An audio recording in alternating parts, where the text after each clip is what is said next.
यो न सन्नियच्छति बेगम उत्थितम क्रोधा हर्षयो सा श्रियो भाजनम राजन यश्च आपत सुना मुह्यति।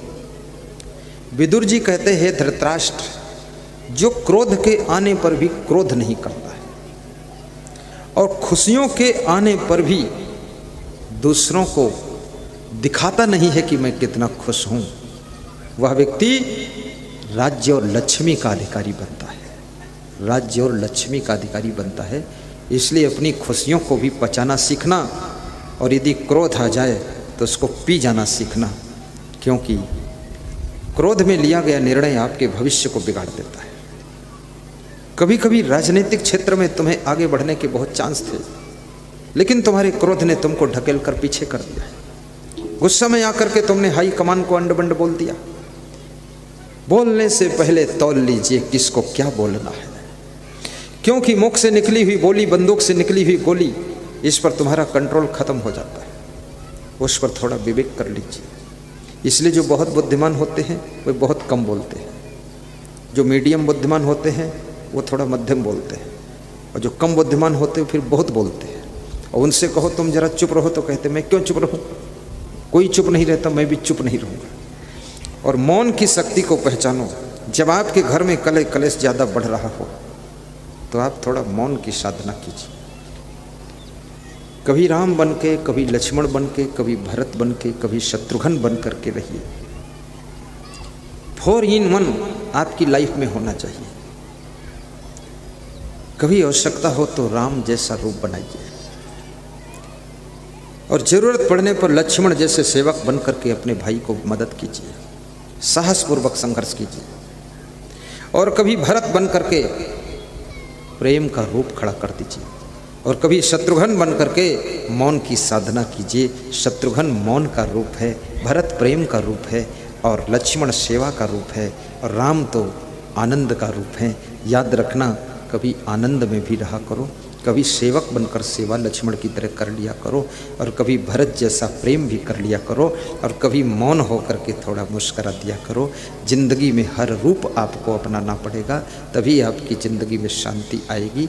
और गम खाओ कम खाओ, ये फार्मूला तो आपने सुना है, पर ज़्यादातर लोग खाने बैठते हैं तो डबल खा लेते हैं, और गम खाने का नंबर आता तो कहते क्या हम ही गम खाएं, सबको गम खाना चाहिए। अरे सबका तुम ठेका नहीं लियो, तुम अपनी गम खाओ, दूसरों की बात मत करो। जिसको खुद गम खाना नहीं होता वो दूसरों की बात करता है, ये लोग भी तो गम खाएं, हम गम क्यों खाएं। नहीं, कोई गम खाए या न खाए, आप गम खा लीजिए और मुस्कुराइए। इस संसार में गम खाने वाले लोग ही सुखी रहते हैं। जो गम नहीं खा सकते हैं उनकी ज़िंदगी गम में बीत जाती है। गम माने चिंता भी होता है, और गम माने सहना भी होता है।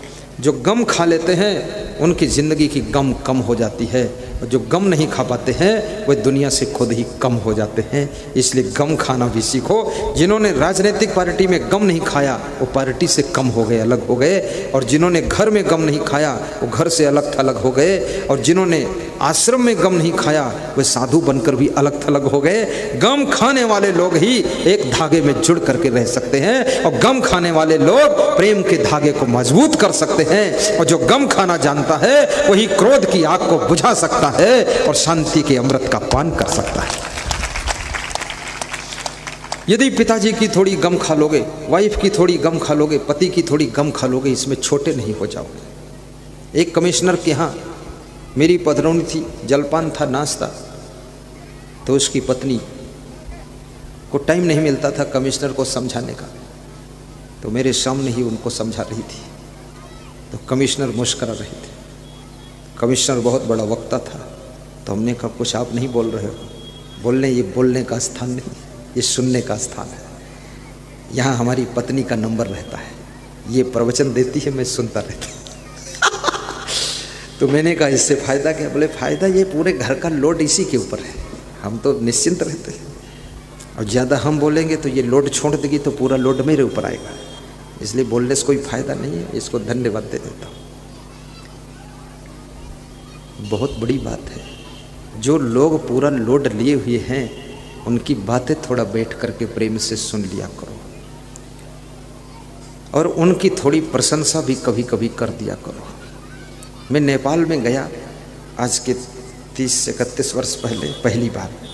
वहाँ मैंने ज़्यादातर देखा वहाँ महिलाएं ही पूरा घर का लोड लेती हैं, दुकान का लोड लेती हैं, और पुरुष लोग महिलाओं का स्थान लेते हैं। वो घर में बैठे रहते हैं, सब्जी उब्जी काटते रहते हैं। तो हमारे एक भक्त थे, नाम नहीं लूँगा, नहीं तो वो सुन रहे होंगे यूट्यूब में लाइव टेलीकास्ट, तो गड़बड़ हो जाता है, फिर बोलते हमें तुमने बदनाम कर दिया। तो मैंने उनसे पूछा कि तुम कुछ बोलते नहीं हो? बोले ना बोलने में बहुत सुख मिला है। हमने कहा क्या मिला? बोले दुकान भी वाइफ चलाती है, मकान भी वाइफ चलाती है, और हमको भी वाइफ चलाती है, और सबको वाइफ चलाती है। तो हमने कहा वाइफ को कौन चलाता है? बोले वो खुद को चलाती है। बोले हम बहुत सुखी हैं, ज़्यादा हम बोलेंगे तो ये सब लोड हमारे ऊपर ही आ जाएगा। और हम उसको रोज़ शाम को धन्यवाद देते हैं कि तुम बहुत बुद्धिमान हो और महान हो, तुम जैसी पत्नी मिल गई तो समझो हमको तो सब सुख मिल गया। तो वो और दौड़ दौड़ के काम करती है, और मैं बड़ा आनंद से रहता हूँ, सोफा सेट पर बैठता हूँ। तो हमने कहा अगर अगले जन्म में तुम कहीं पत्नी बन गए तो वो पति बन गई तब क्या होगा? बोले पत्नी अगर हम बन गए तो फिर हम अपने पति को धन्यवाद देंगे, तो पति को दौड़ाएंगे, खूब काम लेंगे उससे। कितनी लेडीज भी होशियार है, अपने पति को बहुत धन्यवाद देती है, और उसका पति 60 साल की उम्र में भी जवानों जैसी छलांग मारता है और कहता है अभी हम कमज़ोर नहीं हैं, पूरा सब हम संभाल लेंगे। और पत्नी मुस्कुराती है, चाय पीती है कि दौड़े रहो, जय हो तुम्हारी बजरंग बली, भागो चाहे जिस गली। थोड़ी प्रशंसा करके उनसे ज़्यादा काम लिया जा सकता है, इसलिए आप थोड़ा थोड़ा प्रशंसा कर दिया करो। सत्संग धीरे धीरे विराम की ओर जाएगा। कुछ श्रोताओं के ऊपर ऐसा लग रहा है धूप आ रही है, धूप से डरो मत। धूप से विटामिन डी मिलता है, और विटामिन डी मिलने से दिमाग तेज होता है, और दिमाग तेज होने से प्रवचन याद रहता है। इसलिए धूप बुलाई गई है कि थोड़ा इन पर धूप पड़ जाए, नहीं तो ये सब भूल जाएंगे प्रवचन, तुम्हें याद रहे। महिलाओं के ऊपर धूप इसलिए नहीं पड़ रही है क्योंकि इनको ऐसे ही ज़्यादा मेमोरी स्ट्रांग है, इनको सब बचपन की बातें याद रहती है, कहानी सुनाती रहती है, और इनको भूल जाएगा तो भी इनके पास पर्याप्त यादगारी है। सूरज की धूप आपके जॉइंट दर्द को भी खत्म करती है। सूरज की धूप, सुबह सुबह की धूप आपके चेहरे को चमकदार लालिमा देती है, और सूरज की धूप आपकी स्मरण शक्ति को बढ़ाती है, और सूरज की धूप आपके बदन के नस नस की दर्द को खींच लेती है। इसलिए हर शरीर में थोड़ा सुबह सुबह की धूप लगनी चाहिए, और 3 बजे के बाद की भी धूप लग जाए क्या पूछना, फिर पूरा शरीर गर्म हो जाएगा। फिजियोथेरेपी कराने की ज़रूरत ही नहीं, ये फ्री की फिजियोथेरेपी सेकाई हो रही है, और इसको करा लीजिए। आप पंडाल में चल रहा है, कुछ पैसा देना हो तो दान डिब्बे में दान डाल दीजिए।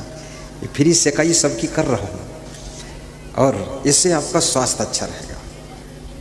और जिनको घुटना दर्द है, कमर में दर्द बहुत है, उनके लिए राइट किंग ऑयल और एनर्ट पाउडर श्री चिवन आयुर्वेद कंपनी का आता है, उसको प्राप्त करके आप प्रयोग करें, ढूंढना कहीं मिल सकता है। और ये रामबाण है, लाखों लोगों का दर्द दूर हुआ है।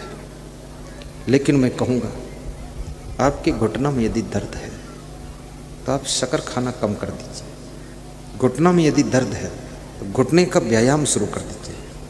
घुटना में यदि दर्द है